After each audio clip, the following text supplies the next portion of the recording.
प्रशासन से निवेदन करना चाहूंगा, मेरा भाई तो चला गया कोई बात नहीं, पर आने वाले साथ में कभी समय में मेरे भाई के साथ में घटना हुई ऐसी किसी भाई के साथ घटना नहीं घटे, इस तरह से बेरहमी से किसी को नहीं मारे, क्योंकि इनके मेरे को ऐसा लगता है कि 2-4 मर्डर के आरोप और एक मर्डर साबित होने पर इसके हौसले बुलंद हो गए और अपनी राजनीतिक दोस्त जमाता रहता है और कई सारे लोग इससे परेशान है। भाई इनको कड़ी से कड़ी सजा दे, उम्र कैद की सजा दे, मुजरिमों की कोई जात पात पार्टी पॉलिटिक्स नहीं होती है।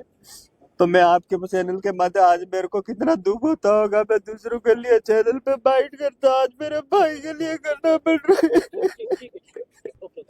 मैं रात को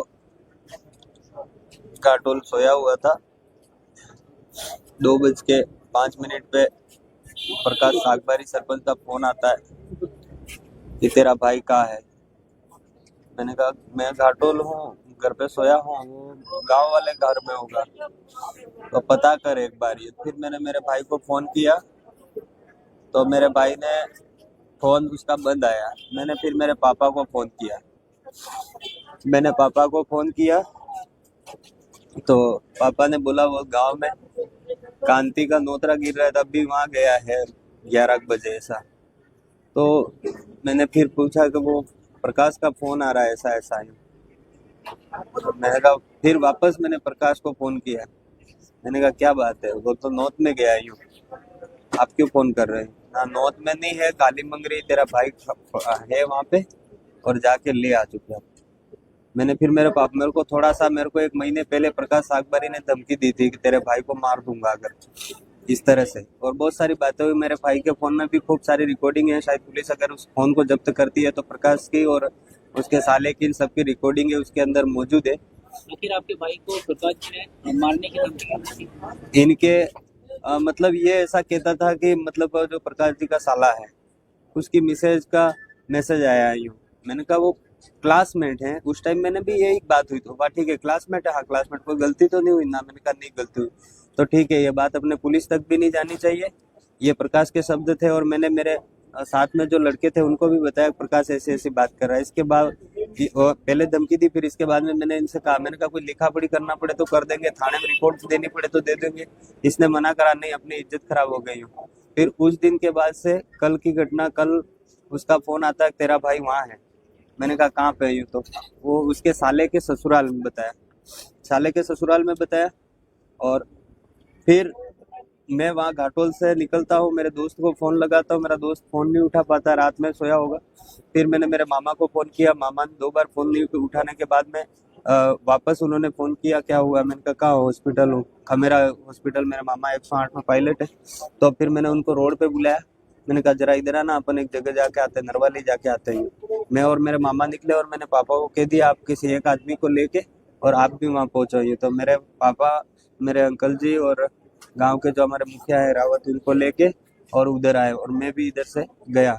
तो मेरे जमाई की गाड़ी लेके मेरा भाई वहाँ पर गाड़ी वहाँ पर पड़ी थी, तो गाड़ी के पास में मैंने गाड़ी खड़ी रख के इधर पगडंडी जा रही थी, वहाँ पे मैं और मामा अंदर की तरफ ढूंढने गए। फिर मैंने आवाज़ लगाई अनिल अनिल ऐसे, तो वहाँ पे कोई बोला नहीं। फिर मैंने प्रकाश सरपंच को फ़ोन किया कि मेरा भाई तो यहाँ पे है नहीं, तो तुम कहाँ पे खड़े हो? यहाँ पे खड़े, नहीं यहाँ नहीं, तुम ये वो नाला है, नाले से थोड़ा आगे जाओ और सिद्धार्थ के ससुराल के पास में, घर के पास में एक पगडंडी और जाती है, अंदर जाना लास्ट तक, वहाँ पर तो तेरा भाई मिल जाएगा।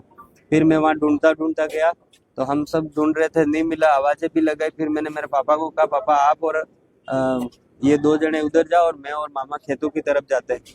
फिर हम वहाँ पे खेतों की तरफ ढूंढते ढूंढते, क्योंकि सुबह का टाइम था तो बिल्कुल शांत वातावरण था, मेरा भाई चिल्ला रहा था धीरे धीरे से बचाओ बचाओ ऐसे।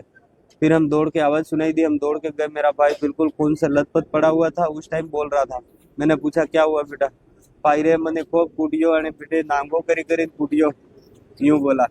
फिर मेरे मुंह पे ये सर में सब जगह मारा, बाल काटने की कोशिश करी ने, यूं करके खूब मारा मेरे को। 2-3 घंटों 12 बजे से मार रहे हैं, तो भाई આવી ગયો મને બસાડ લે, क्योंकि सरा कौन कौन था ते अणे एम कह्યું કે सिद्धार्थ ने ससुराल वाला, सिद्धार्थ ना दोस्त कोण था ने 1-2 जना ने नाम भी पुलिस स्टेटमेंट में भी नाम दीधું, पर उस टाइम वो बेहोश हो गया था, उसको हॉस्पिटल में लाए तब तक वो बेहोश हो गया था।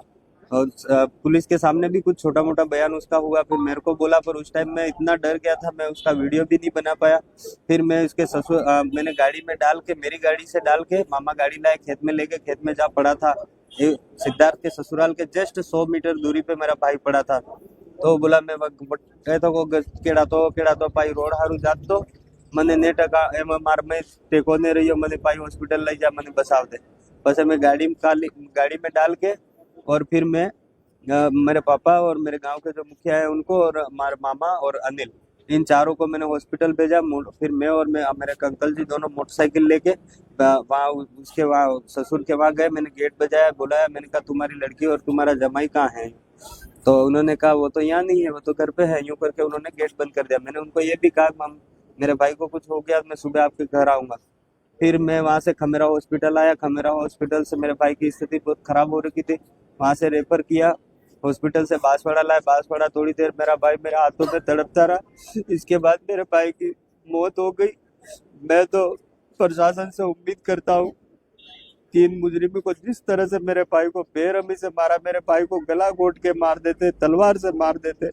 4 घंटे तक मेरे भाई को तड़पा तड़पा के यहाँ लाते मारी। ये पूरा वो हो गया, पेट पूरा सूज गया, माथा पूरा, आंखें मेरे भाई की बाहर ऐसे पूरी वो हो गई। मेरे भाई को बहुत बेरहमी से मारा। उन मुजरिमों को छोड़ना नहीं चाहिए। प्रशासन किसी के मुजरिम किसी के सगे संबंधी नहीं होते। इन्होंने मुझे पूरा पता है, क्योंकि मेरे को विधानसभा में भी प्रकाश ने इस तरह से किया था, राजनीतिक षड्यंत्र करके। मेरा पूरा काम, मेरे घर का काम मेरे भाई संभालता था। मेरे बच्चे, उसके बच्चे, मेरे मम्मी पापा स्कूल जाते, घर संभालने वाला कोई नहीं था। मुझे ऐसा प्रतीत होता है राजनीतिक षड्यंत्र कर मुझे पूरी तरह से तोड़ने का प्रयास किया गया है।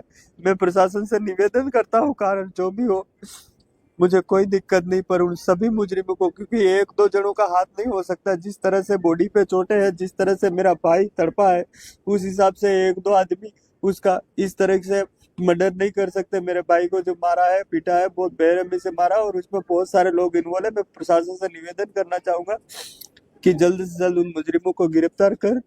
अभी तक पुलिस प्रशासन का कैसा सहयोग? पुलिस प्रशासन वैसा बोल रहा है, हमने 4 जनों को पकड़ा है और प्रकाश सागबारी को ढूंढ रहे हैं। मैं पूरी प्लानिंग प्रकाश सागबारी के है, क्योंकि 1 महीने पहले मेरे को धमकी दी, इसने तेरे भाई को मार दूंगा।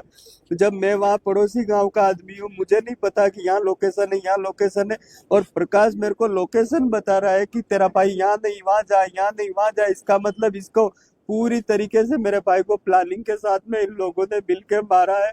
तो मैं प्रशासन से ये, अभी उन्होंने 2-4 जनों को डिटेल कर रखा है, प्रकाश सागबारी को जल्दी से जल्दी गिरफ्तार करें। और दूसरे भी जो लोग हैं, क्योंकि प्रकाश सागबारी अभी बैठे बैठे हमारे कुछ साथी बता रहे थे, पहले भी मर्डर के केस में जेल गया।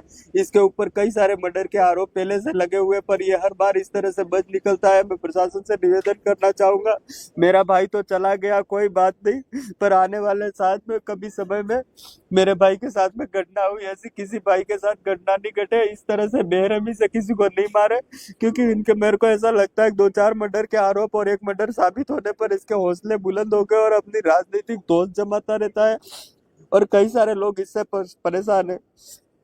भाई इनको कड़ी से कड़ी सजा दे, उम्र कैद की सजा दे। मुजरिमों की कोई जात पात पार्टी पॉलिटिक्स नहीं होती है। तो मैं आपके चैनल के माध्यम, आज मेरे को कितना दुख होता होगा, मैं दूसरों के लिए चैनल पे बाइट करता, आज मेरे भाई के लिए करना पड़ रहा है।